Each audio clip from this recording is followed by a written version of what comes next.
Tell them you chose the surgeon's knife over my son because staying thin mattered more than being a mother. My husband Caleb said at his sister's baby shower, and the school board member he had been flattering all afternoon went silent. Not because she knew my whole life. Not yet. Because 10 minutes earlier, in Brooke's kitchen, she had heard the part Caleb never wanted outside our marriage. He had hidden my birth control refill, I had ended up in emergency surgery, and I had lost a fallopian tube after a pregnancy my doctor had warned could be dangerous for me. That was the first time his cruelty cost him something in the same breath it left his mouth. Not enough to save me yet. Not enough to undo what he had done. But enough to make him understand that the story he had been telling about me had finally reached the wrong ears. 3 months before that baby shower, I was standing in our kitchen with my blue pill case in my hand, and Caleb's palm pressed flat over it. He did not grab it. He never did anything that looked ugly at first. He covered it gently, like a husband trying to calm a nervous wife, and said, "Liv, I'm not asking you to get pregnant tonight. I'm asking you to stop acting like having my baby would be a punishment." I was 32, married for 4 years, and still paying off the surgery that had removed a cyst from my ovary the year before. My doctor had told me one simple thing: do not get pregnant until my follow-up scans stayed clean for a full year. Caleb had been in that appointment. He had held my coat while I cried in the elevator. He knew exactly why the pills mattered. I pulled the pill case away from him and said, "My body is not a family vote." He smiled, like I had made a joke at a tense dinner. That was one of his best tricks. He could turn a boundary into an attitude problem before I even finished saying it. The next week, my refill disappeared. Not all at once. That would have been too easy to name. First, the pharmacy app said the request had been delayed. Then Caleb said I must have clicked the wrong thing. Then the pills I still had left were not in the bathroom drawer where I kept them. He helped me look for them with the patience of a man helping his wife find keys she had lost herself. "You've been under stress," he said. "You forget things when you're scared." I wanted to believe that more than I wanted to admit, because believing him meant I was only tired. Believing myself meant I had married someone who could smile while moving a door out of my reach. 2 weeks later, I woke up with pain low in my side and Caleb standing in the hallway, already dressed, saying, "It's probably anxiety." By midnight, I was in an emergency room with a nurse asking me direct questions Caleb kept trying to answer. By morning, a surgeon had saved my life and taken a fallopian tube I never got to say goodbye to. Caleb did not apologize in the hospital. He brought flowers. He told my mother I was lucky. He told his sister Brooke I had been careless with medication. He told me, while adjusting the blanket over my feet, "We don't need to tell people every ugly detail. You already look fragile enough." Fragile became the word he built my cage with. Fragile when I cried. Fragile when I asked for my pharmacy records. Fragile when I said I did not want to attend Brooke's baby shower while my incision still pulled every time I stood too fast. He said skipping it would make me look bitter. He said Brooke had done nothing wrong. He said his family needed to see we were still fine. So I went. Not because I was fine, but because I was still trained to protect the shape of a marriage that had stopped protecting me. At the baby shower, Caleb carried a pastel gift bag with tiny silver footprints on it and moved around the room like the future had already forgiven him. Brooke hugged me carefully and asked if I was healing. Caleb answered before I could. "She's getting there," he said. "She just has trouble accepting that some losses happen for a reason." That was when I stepped into the kitchen to breathe and found Mrs. Donnelly near the punch bowl. The school board member Caleb had been charming for months because he wanted her support for a local seat. She did not look like the kind of woman who enjoyed other people's drama. She looked like the kind of woman who noticed when a room went too quiet. Caleb followed me in, still smiling, still holding that gift bag like proof he belonged to the better version of the story. I said, low enough for only the kitchen to hear, "You hid my refill." His face tightened. "Do not do this here," I said. "You let them think I chose surgery over a baby." And that was when he turned toward the living room, raised his voice just enough to make my pain useful to him, and said the sentence that finally made the wrong person stop smiling.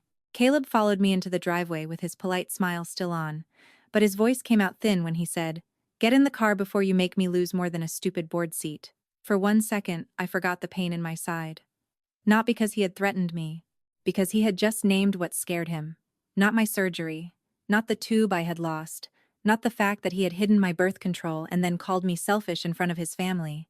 He was scared that the woman near the punch bowl had heard enough to stop wanting him near her campaign, Brooke's front door opened behind us, and the party noise died like someone had cut a wire. Caleb turned back into the husband everyone knew. Liv is overwhelmed, he called, soft and embarrassed, like I was a child who had knocked over a vase. She's still healing. I'm going to take her home.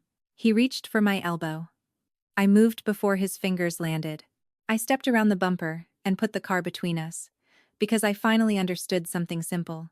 If I got in that car, the whole ride would become his courtroom, and I would be the only person trapped inside it. I'm not riding with you, I said.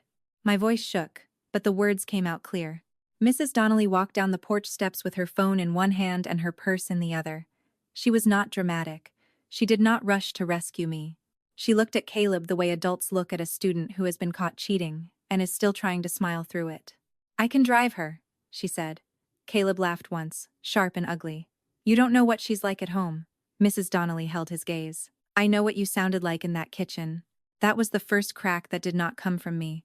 Caleb's face did not fall. It tightened. He lowered his voice so the people on the porch would see concern and not hear the knife. Liv, if you leave with a stranger while you're unstable, I will have to call your doctor. I will not lie for you. The word unstable hit harder than the insult at the party, because he had used softer versions of it for years. Sensitive. Hormonal. Forgetful. Grieving wrong. Healing wrong. A wife who needed managing. He did not need a locked door if he could make me doubt my right to open one. I put my hand in my coat pocket and felt the blue pill case there, flat and warm from my palm. I had taken it back in the kitchen before I walked out. Caleb saw my hand move, and his eyes flicked down for half a second. He knew exactly what was in my pocket. Mrs. Donnelly did not ask me to explain. She asked one useful question. Do you want to ride somewhere safe? Caleb answered before I could. She wants to punish me. I looked at him and said, I want my medication refilled. The porch went silent again, but this silence was different. It was not shock now. It was people rearranging the story in their heads. Caleb gave a small, careful smile. Her prescription is handled, he said. She gets confused. That was his new tactic. Not cruelty. Competence. He would become the calm husband with the calendar, the insurance card, the family plan. He would make my need for control sound like a symptom. I got into Mrs. Donnelly's car before fear talked me out of it. Caleb leaned near the passenger window and spoke through the glass. You walk out with her, and there's no coming back from what you just did. I looked at him through my own reflection. Good, I said. Mrs. Donnelly pulled away before he could answer. In the side mirror, I saw him standing in Brooke's driveway, with that pastel gift bag crushed in one fist, the silver footprints wrinkled under his thumb. Mrs. Donnelly drove 2 blocks before she spoke. I'm not going to ask you to tell me everything. That sentence almost broke me because it was the first sentence all day that did not demand a performance. I need a pharmacy, I said. And I need him not to know which one. She nodded and turned away from the main road. My daughter works evenings at a clinic pharmacy across town, she said. She won't gossip. She also won't let a husband answer for a patient. At the pharmacy window, I kept my coat pocket closed around the blue pill case while the tech checked my name. Then her face changed in the small way people try to hide when a screen tells them something they do not want to say out loud. Your refill was reversed 2 weeks ago, she said. Someone called and said you were discontinuing. My stomach dropped so fast I had to grip the counter. Caleb had not only hidden the pills I had left, he had tried to cut off the next ones before I even knew I needed them. The tech looked from me to Mrs. Donnelly, then back to me. I need to ask you directly, she said. Did you make that call? No, I said. One word. No story. No begging. No proof packet. Just the truth in the place where it mattered. The pharmacist came over, a woman with tired eyes and no patience for nonsense. She did not treat me like a scandal. She treated me like a patient. We can contact your prescriber for an emergency bridge, she said. Tonight, we can also note that no one speaks for you unless you authorize it. Caleb had always made the world feel like a maze of doors he could stand in front of. This woman slid one door open with a sentence. Not all the way. Not safely forever. But enough for air. I signed my own name on a small screen, and the plastic stylus felt heavier than it should have. My phone started buzzing before the pharmacist finished. Caleb. Then Brooke. Then Caleb again. I let the calls go. A text came through from him, bright and clean enough to show a judge, a pastor, or his mother. I'm worried about your mental state. Please come home so we can talk safely. Then another, not clean at all. You think one old woman can protect you? I showed Mrs. Donnelly only the second one. Her mouth tightened. He's not worried, she said. He's cornered. She stood beside me while the pharmacist put the temporary refill in a plain white bag and said my name like it belonged to me. On the ride back across town, I did not go home. I asked Mrs. Donnelly to drop me at my friend Tessa's duplex, and I called from the car because I needed to hear a yes before we turned onto her street. Tessa answered on the second ring. I had not told her the truth for months. I had only said marriage was hard and recovery was slow. That night, I said, Caleb messed with my birth control, and I need a couch. Tessa did not gasp. She did not ask why I had stayed. She said, front door is unlocked. I'm putting clean sheets on now. That was the whole conversation, and it saved more of me than a longer one would have. When Mrs. Donnelly stopped at the curb, she handed me a folded sticky note with a number written on it. My daughter's direct line at the clinic, she said. Use it if he tries to get between you and Care again. Then she looked toward Tessa's porch, where the light had just snapped on. And Liv? He was counting on everyone thinking this was private. I swallowed hard. It was private. Mrs. Donnelly shook her head once. Not after he made it useful to him. Tessa opened the door in pajama pants and work clogs, her hair tied up with a rubber band, and she held out both hands without touching me first. Tell me what you need, she said. I stepped inside and said the first practical thing I could think of. A charger, a trash bag, and somewhere to put this where he can't reach it. I pulled the blue pill case from my pocket. Tessa looked at it, then at me, and the old version of our friendship came back into the room at once. The version where she knew when not to make me explain. She took a coffee mug from the drying rack, set it on the highest kitchen shelf, and put the pill case inside like it was not evidence. Not shame, not a secret. Like it was just mine. My phone buzzed again while Tessa locked the deadbolt. This time the message was from Brooke. You humiliated him in front of people who matter. Fix it before he loses everything he worked for. I read it twice, and something in me went very still. Caleb had spent the whole day pretending I was destroying a family. His sister had just told me the real family emergency. It was not my body. It was his image. I slept for maybe 20 minutes on Tessa's couch before a soft scrape woke me. A white envelope slid halfway through the mail slot and stuck. My name was written on it in Caleb's neat block letters. Before I touched it, I knew whatever was inside was not an apology. Inside the white envelope, Caleb had put my insurance card cut clean through the middle, with a note that said, Let's see how protected you feel when my name stops protecting you. Tessa read it once, then again, like the words might change if she hated them hard enough. I did not cry. That scared me more than crying would have. I sat at her kitchen table with the two halves of the card in front of me and understood the new shape of the threat. Caleb was not just angry that I had left. He was trying to make my body run out of options before I could think clearly. Tessa reached for her phone. I'm calling someone. Wait, I said, and my voice came out too flat. He wants me to panic. That was the first useful thought I had all morning. The cut card was cruel, but it was also clumsy. He wanted me trapped enough to call him, so I did the one thing he would not expect from the woman he had spent years training to soften every hard edge. I put both halves of the card in my purse, picked up the blue pill case, and told Tessa, drive me to the clinic. Mrs. Donnelly's contact had written a name on a sticky note. Marisol, back desk, ask for her only. At the clinic, the front window was busy, and for one awful minute I thought I would have to say everything out loud in front of strangers. Then a woman in navy scrubs stepped out from behind the door and looked straight at me. Liv? She asked. Come with me. She did not ask where my husband was. She did not ask why my hands were shaking around a broken insurance card. She led me into a small office, shut the door, and said, Your husband called twice before we opened.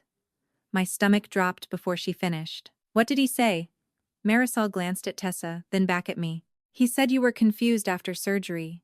He said you had stopped taking medication on your own. He asked us not to give you anything hormonal until he could be present. Tessa made a sound under her breath, sharp and ugly. I kept my eyes on Marisol because if I looked away, I was afraid I would disappear into the version of me Caleb had just handed her. I am not confused, I said. I am recovering from surgery. Pregnancy is not safe for me right now. He hid my refill. Marisol nodded once, not as comfort, but as action. Then I need you to say this clearly for the chart. Do you want him involved in your care today? No, I said. The word was so small, and it still changed the room. Marisol turned the computer screen away from the door and toward me. He was listed as your emergency contact and portal proxy. We can remove that now. We can also add a verbal password, so no one gets information by sounding helpful on the phone. She did not drown me in policy. She slid a pen across the desk and pointed to one line at a time. Each signature felt less like paperwork and more like taking a finger off my throat. When we got to the pharmacy section, she paused. The insurance may still run. Cutting a card does not cancel coverage, but if he controls the pharmacy account or the payment card, he can make picking up medication harder. She looked at the blue pill case in my hand. Do you want an option he cannot hide in a drawer? That question hit me harder than Caleb's note. For 2 weeks I had been chasing access to something he could steal, delay, or pretend I had chosen to stop. I had been fighting on the ground he picked. Yes, I said. If it is safe. Marisol brought in a nurse practitioner named Dana, who spoke to me like I was the patient, not a problem that had wandered in with a marriage attached. Dana asked direct questions. Pain level, surgery date, my doctor's warning. She did not flinch when I said my husband had reversed my refill. She only said, "Then today we protect the part of your life that is still yours." The shot itself took less than a minute. That almost made me angry. Caleb had built a whole cage around something that fit inside one small syringe, and one calm decision. When Dana pressed a bandage to my arm, I looked down at the blue pill case in my lap. It had felt like proof yesterday. Now it felt like a picked lock. Still important, but not the only door. Marisol handed me a folded sheet with the clinic's direct number and said, "Keep this somewhere he does not know to look." Then she lowered her voice. "Your husband is not stupid. He is going to stop sounding angry. That is when people like him get believed." She was right faster than I wanted her to be. We were still in the hallway when the front desk phone rang, and the receptionist glanced toward us. Marisol stepped out, listened for 3 seconds, then said, "No, sir, she is not available to you." Her tone stayed calm, but her jaw tightened. "No, sir, you may not wait in our lobby. If you come inside after being told not to, we will treat that as a safety issue." She hung up and looked at me. "He is in the parking lot." Tessa moved in front of me before I could take one step. "We're leaving out the back." "No," I said. And both women looked at me. My voice shook this time, but it did not break. "If I sneak out, he gets to tell himself I ran because I was unstable." Marisol watched me carefully. "You do not owe him a scene." "I know," I said. "I owe myself one clean sentence. That was all I trusted myself with. Not a fight. Not a speech. One sentence he could not twist while I was still standing there." Caleb was parked crooked near the entrance, like the rules of other people's spaces had never applied to him. He had changed clothes. That was the first thing I noticed because it was so calculated. No jacket from the baby shower. No flushed face. Just a soft gray sweatshirt, his wedding ring visible on the steering wheel, and a paper cup of tea in the holder beside him. He had dressed himself as the worried husband from his own text messages. When he saw Tessa, his mouth tightened. When he saw Marisol behind me, he smiled with all his teeth hidden. "Liv," he said, gentle enough for anyone passing by to misunderstand. "Please. I'm not mad, I just want to take you home." The old part of me reached for the apology I had been trained to offer whenever his voice went soft. Then I felt the bandage on my arm and the clinic papers in my hand. I looked at him and said, "I am not getting in your car, and you do not speak for me here." Caleb's face did not crack. He adjusted. That was what he did when his first move failed. He stopped looking angry and started looking hurt. "You hear that?" he said to Marisol like I had slapped him in public. "I drove across town because my wife is scared, and now I'm the villain." He held his hands open. He knew how to make himself look harmless. Then his eyes dropped to the pharmacy bag in Dana's hand. His voice sharpened. "What did you give her?" Dana did not answer him. She handed the bag to me, not to him, and said, "Liv, this belongs with you." It was a small thing, but Caleb saw it. The bag passed from her hand to mine, and something in him tightened. I reached into my purse and took out the white envelope he had sent to Tessa's place. The cut insurance card slid into my palm, the two halves taped crookedly by me so they would not get lost. I placed it on the hood of Caleb's truck. "If you came because you're worried," I said, "pick up what you sent me." He looked at the card, then at the clinic windows, then at Marisol. He did not touch it. That was the first real silence I had ever seen him trapped inside. He could call me dramatic. He could call me unstable. But he could not pick up that cut card in front of the clinic staff without owning the threat. A man in scrubs came out from the side door and stopped near Marisol. He did not say much. He just stood there. Caleb noticed him and changed again. "This is a private marriage issue," he said. Marisol answered, "Not in our parking lot." Tessa pulled her car around before he could reply. Her old sedan angled badly across two spaces because she had never cared about looking graceful when it mattered. She rolled down the window and said, "Liv, get in." Caleb turned on her fast. "Stay out of my marriage." Tessa looked past him at me. "Your bag is in the back seat, your charger too." She had brought the things I had forgotten. She had not come to argue. She had come to move me. Caleb stepped closer, and the man in scrubs stepped closer too. That stopped him. Not because he feared a fight. Caleb hated witnesses he could not charm. He glanced at the card on his hood again, and for a second his mouth flattened into the face he only wore at home. "You think this makes you safe?" he said. "You still have to come home sometime." Then he got in his truck and backed out so hard the cut card flew off the hood and skidded under the parked cars. Marisol picked it up with 2 fingers and gave it back to me. "Keep that somewhere he can't reach," she said. That landed harder than comfort. Tessa drove with both hands locked on the wheel. I sat beside her with the pharmacy bag on my lap and the blue pill case inside my purse, and for the first time all day I had my medicine, my clinic number, and a ride that did not belong to him. That should have felt like safety. Instead, my phone started buzzing before we reached the first light. Brooke had texted 6 times. The last one said, "You need to stop humiliating him before you ruin more than your marriage." Then another came in. "I'm at the house. We need to talk before Caleb does something permanent to the story." Tessa read the screen from the corner of her eye. "That is not a warning," she said. "That is bait." I knew she was right, and I still felt the pull. Caleb had trained everyone around him to treat his reputation like a fragile object we were all responsible for carrying. The difference was that now I could see the object in my hands, and I could see the bloodless little hooks attached to it. Brooke called before Tessa reached the first stoplight. Her voice was tight, breathless, and lower than usual. "Do not take Liv to your apartment," she said. "Caleb is already there telling your neighbor he needs to get his sick wife inside before she makes things worse." Tessa hit the brake so hard my seatbelt locked across my incision. For 1 second, all I heard was my own breath, and Brooke saying my name like she had not spent the last hour warning me in pieces. Then Tessa snatched the phone from the cup holder and put it on speaker. "Say that again," she said. Brooke did not soften it. "He's outside your building. He has a spare key. He told Mrs. Patel Liv ran from medical care and he's trying to keep her from embarrassing herself." That was Caleb's new move. He had failed as the calm husband in the clinic parking lot, so now he was turning me into the unreliable one, not angry, not betrayed. A woman who could not be trusted with her own body, her own medicine, or a place to sleep. Tessa pulled into a bank lot and parked under the drive-through lights. "How does he have my spare key?" she asked. Brooke went quiet long enough to answer the question by not answering it. Tessa's mouth tightened. Brooke said, "He had it copied last winter when he fed your cat. I didn't know until today."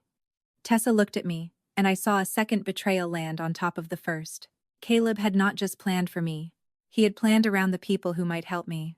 I reached for the phone before Tessa could explode. My hand was shaking, but my voice was not. "Brooke, why are you telling me this now?" She gave a small laugh with no humor in it. "Because he is scaring people, Liv." "That is not an answer." Brooke breathed out. In the background, I heard a car door chime, then traffic. She was not at home. She was moving too. "Because Mom thinks he is falling apart over you," Brooke said. "Because he told her you stopped your treatment, ran off with another woman, and were trying to punish him by refusing to have a family. And because if Mom drives over there herself, she'll make it worse." There it was. Brooke was not saving me out of pure courage. She was trying to keep her mother, her brother, and the family story from catching fire all at once. Tessa said, "We need somewhere he doesn't know." I looked at the clinic bag on my lap, at the folded contact sheet, at the blue pill case tucked into the side pocket where I could touch it with 2 fingers. Caleb wanted me moving scared from one familiar place to another. He wanted every safe door to have his hand on it. "Brooke," I said. "Do you have my things?" Another pause. This one had guilt in it. "Some of them." "Where are you?" "The grocery store on Milner. South entrance." Tessa shook her head hard. "Absolutely not." But I was already hearing the shift. Brooke had something Caleb had not meant for me to have, or something he had meant her to use against me. Either way, I needed to see it before Caleb rewrote it. We did not pull up to Brooke's car. Tessa parked 2 rows away, facing the exit, engine on. "If he's with her, we leave," she said. "If she starts crying about family, we leave. If she asks you to call him, we leave." I nodded. But when Brooke stepped under the grocery lights alone, carrying my canvas overnight bag like it weighed more than clothes, I opened the door. Pain bit through my stomach when I stood. Brooke's face changed when she saw me. Not pity. Not exactly shame. More like she had believed Caleb's version until my body, standing there pale and careful with a pharmacy bag in one hand, made his words harder to hold. She shoved the canvas bag toward me. "He told me to bring this if I heard from you." Tessa took it first and unzipped it on the hood of her car. Inside were 2 shirts, 1 pair of leggings, my phone charger with the wall plug missing, and the ivory baby blanket Caleb's mother had crocheted after our wedding. Nothing else. No wallet. No house keys. No backup glasses. No extra medication from my bathroom drawer. The blanket was folded on top like an accusation. Brooke said too fast. "He said you'd want that." I touched one corner of the blanket and remembered smiling when his mother gave it to me, because refusing it would have made me look cruel before I understood the trap. Now Caleb had packed it for me like a leash. "Where is my wallet?" I asked. Brooke swallowed. "He said you left it at the house." "Where are my keys?" "Same." "Where's the medication from my bathroom drawer?" She looked down. "He said you didn't need all of it tonight." Tessa's face went cold. "He said that?" Brooke nodded once, and something in my chest went very quiet. Caleb had not packed a bag for me. He had packed a message. 2 shirts so I could look temporary. 1 pair of leggings so I could look dependent. A charger that did not fully work. A baby blanket so I could look cruel if I rejected it and unstable if I carried it. No wallet, because money made me mobile. No keys, because keys made me separate. No glasses, because even seeing clearly belonged to him if he could take it first. I looked at Brooke and asked the only question left. "Did you know?" She flinched. "Not all of it. That is not the same as no." Brooke looked like she had been slapped, but she did not defend herself. That was the first honest thing she had done all night. Tessa zipped the bag and shoved it into the back seat. "We are not going to my apartment. We are not going to your house. We are not going anywhere Caleb knows." She drove us to a closed-dog grooming shop owned by her cousin Wren, who had left a spare office key under a loose brick for emergencies and bad weather. It was not home. It smelled like shampoo, rubber mats, and wet towels. But Caleb did not know it existed, and that mattered more than comfort. Brooke followed in her own car and stood outside for half a minute before Tessa unlocked the back door. "She can stay outside," Tessa said. I looked at Brooke through the glass. Her arms were wrapped around herself, and for once she looked less like Caleb's sister, and more like a woman realizing the house she grew up in had taught her to explain away the wrong things. "Let her in," I said. "Not because I trust her, because Caleb thinks she still belongs to him." Brooke stepped inside, and did not sit until I did. That mattered too. Small things were the only things I could measure that night. In the back office, under a buzzing fluorescent light, Brooke looked at the ivory baby blanket in my lap and said, "He told me if I packed that, you'd stop acting crazy and remember what you owed him." The room went quiet around that sentence. My wallet was missing. My backup glasses were missing. The pharmacy bag Dana had put in my hands was the only reason I had my medicine. And Caleb had chosen to send me a baby blanket instead of the things a grown woman needed to survive the night. Tessa said, "Brooke, if you are here to carry his words, get out now." Brooke did not argue. She pressed both hands between her knees and said, "I didn't know he had your wallet until I saw the bag was too light. I thought he was just being dramatic." "He copied my key," Tessa said. "That is not dramatic." Brooke swallowed hard. "He said if Liv had nowhere comfortable to land, she'd come home before Mom got scared. That gave me the shape of his next move." Caleb was not just trying to reach me. He was trying to make every safe place feel temporary, embarrassing, borrowed. Brooke knelt on the floor and pushed my shirts into a pile. He told Mom you refused your aftercare because you were punishing him. Your mother believes him? I asked. Brooke looked away. She wants to. It's easier. That hurt in a different place. Caleb's mother had never yelled at me. She had cooked for me after my first appointment. She had called me sweetheart and corrected Caleb when he forgot thank you notes. But she also loved the version of him that made her life make sense. If he told her I was the problem, she would search for a way to make that less ugly. Then Brooke said the thing that changed the room. Mom is going to his house tonight. Tessa turned from the office door. Why? Brooke said. He asked her to come help pack up your important things before you come back and make a scene. My stomach dropped. That phrase meant my things were about to disappear under a cleaner name. Caleb would not have to steal from me if he could make it look like protection. My papers, my spare medication, my laptop, even my old journals, could become important things if he said it with the right face and handed his mother a box. I stood too fast and pain flashed white along my side. Tessa caught my elbow. No, you are not walking into that house with him there. I'm not going for him, I said. I'm going before she touches my things and thinks she's helping. Brooke shook her head. He will perform. He'll cry. He'll make you look cruel. Good, I said. And my own voice surprised me. Then I need her to see what he packed when nobody was watching. Not hear it, see it. I lifted the blanket. Tessa watched me for one beat, measuring whether I was brave or reckless. Then she said, We go in my car. We do not go inside alone. We leave if he blocks a door. Brooke's phone rang before we moved.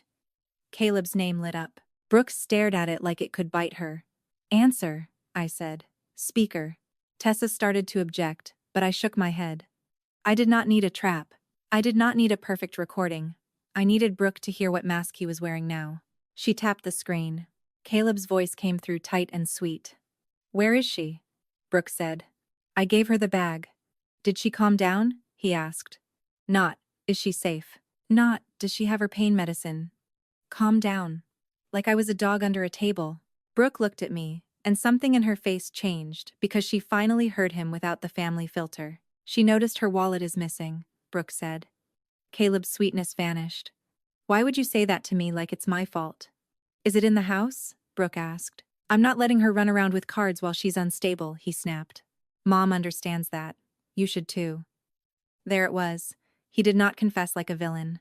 He adjusted like a man used to renaming theft as care. Brooke's eyes filled, but she kept her voice steady. Mom is coming? Yes, Caleb said. And if Liv shows up, do not let her start one of her scenes. She already embarrassed herself at the clinic. He hung up before Brooke could answer. No one spoke for a second. The shampoo bottles on the shelf had cartoon dogs on them, and that stupid detail almost made me laugh because my life had become so sharp that even a bright label felt offensive. Then Brooke whispered. He said it like it was normal. Because it is normal to him, I said. I folded the ivory blanket once, then again, until it was small enough to fit under my arm. My body wanted a bed. My pride wanted a fight. I chose neither. I chose timing. We reached Caleb's street 20 minutes before his mother. Tessa parked 2 houses down, not in the driveway. Brooke stayed in the car at first, then opened her door with a hard little breath and got out. That mattered. She was not saving me. She was choosing which lie she could no longer carry. The front curtains moved. Caleb had seen us. He came onto the porch barefoot, holding my wallet in one hand like he had caught me stealing from myself. Liv, he called. Loud enough for the neighbor watering his lawn to hear. You need to stop scaring people. I did not walk up the steps. I stayed on the sidewalk where nobody could say I cornered him. Tessa stood beside me with her phone down at her side, not pointed at him, just present. Brooke stood half a step behind me. Caleb noticed that and his mouth tightened. Brooke, go inside, he said. She did not move. That was the first real crack I saw in him, not fear yet. Irritation that one of his exits had closed. A silver sedan turned onto the street. Caleb saw it and changed instantly. His shoulders softened. His voice dropped into pain. Mom's here, he said to me. Please don't do this to her. That old hook slid right under my ribs. Do not upset his mother. Do not make a private thing ugly. Do not force other people to choose. For years, that hook had worked because I thought kindness meant helping everyone else stay comfortable around what was hurting me. His mother, Marion, got out of her car with her purse still open and worry already on her face. "What is happening?" she asked. Caleb stepped down fast, trying to reach her first. "Mom, she's confused. She shouldn't be here." I held out the folded ivory blanket before he could touch his mother's arm. "He packed this for me," I said. "He did not pack my wallet, my keys, my glasses, my medical papers, or my medication. He packed this." Marion looked at the blanket, then at the wallet in Caleb's hand. Caleb laughed once, soft and wounded. "That is not fair. She's making it sound—" "Open the bag," I said to Marion. "Please." Not because I said so. Because he said he was taking care of me. I set the canvas bag on the sidewalk between us. Caleb moved toward it, but Tessa stepped forward just enough to block him without touching him. "Let her mother-in-law look," Tessa said. "If it's care, it can be seen." Marion bent slowly and pulled the items out one by one. Shirt, leggings, wrong charger. Hairbrush that was not mine. Baby blanket. Then nothing. For 1 second, even Marion stopped looking at me like I was sick and started looking at the empty canvas bag like it had spoken. Caleb saw it too, so he changed tactics fast. He picked up the ivory blanket and held it out like proof of tenderness. "This is what she hates most about me wanting a family," he said. The blanket was soft, perfect, and useless. My wallet had not been in that bag. My medication had not been in that bag. My backup glasses, my house keys, and the papers from my doctor had all been missing. Caleb had packed the one thing that made me look cruel, and left out every single thing that kept me safe. Brooke stood behind Tessa, quiet now, like she knew that one wrong word would choose a side for her forever. Tessa did not take the bait. She pointed at the bag. "Where is her wallet?"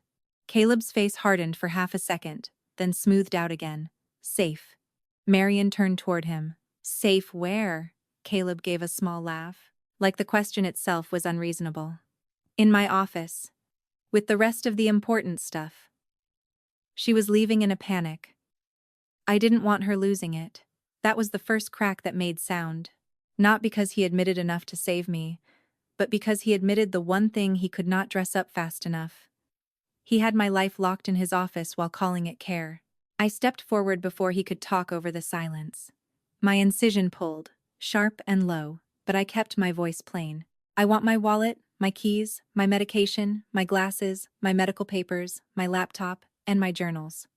I am not going inside alone with you." Caleb's jaw moved. He looked at his mother, then at Brooke, hunting for the softest person in the group. "Liv, don't perform.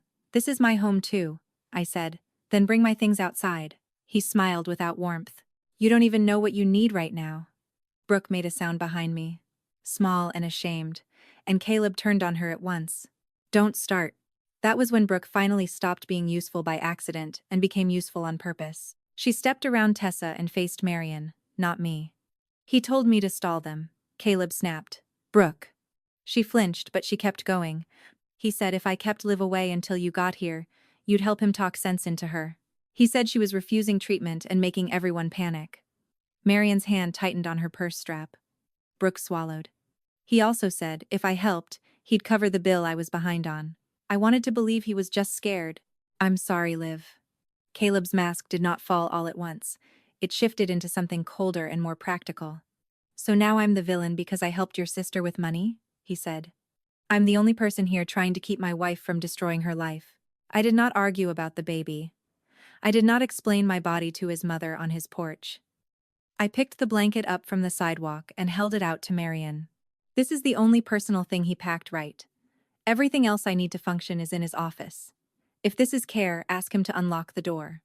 That landed harder than a speech would have. Marion took the blanket because her hands moved before her pride did. She rubbed one corner between her fingers, then looked back at Caleb. "Open your office." "No," he said too quickly. Then he heard himself and tried to fix it. "Not with everyone standing here like I'm on trial." Marion did not raise her voice. "Open it." Caleb looked at me, and the hate in his face was quick and naked. "You're really going to let them do this?" I said. "You already did it." He stared at me like he expected me to apologize for naming the room where he had hidden my things. Marion walked past him and went to the door. Caleb moved to block her, then stopped when Tessa stepped closer to me and Brooke stepped closer to Marion. Nobody touched him. Nobody had to. His power had always worked best when people moved out of his way, before he had to show what he was willing to do. This time no one moved. Marian held out her hand. Key. Caleb gave a short laugh. Mom. She said, Key, Caleb. That was the moment his mother stopped being his audience and became the person he had lied in front of. He slapped the key into her palm. I stayed by the open front door with Tessa beside me. I would not cross the threshold until Marian came back. Caleb kept talking from the hall, louder now, losing polish with every sentence. This is insane. She can take what she needs when she's calm. I was protecting our future. She was going to throw everything away because one doctor put ideas in her head. Then Marian came out of the office holding my wallet, my glasses case, my pill bottle, and a folder with my name on it. Brooke came behind her with my laptop, hugged to her chest, and my journals stacked under one arm. Marian's face had changed. It was not soft. It was not fully on my side yet. It was worse for Caleb than that. It was awake.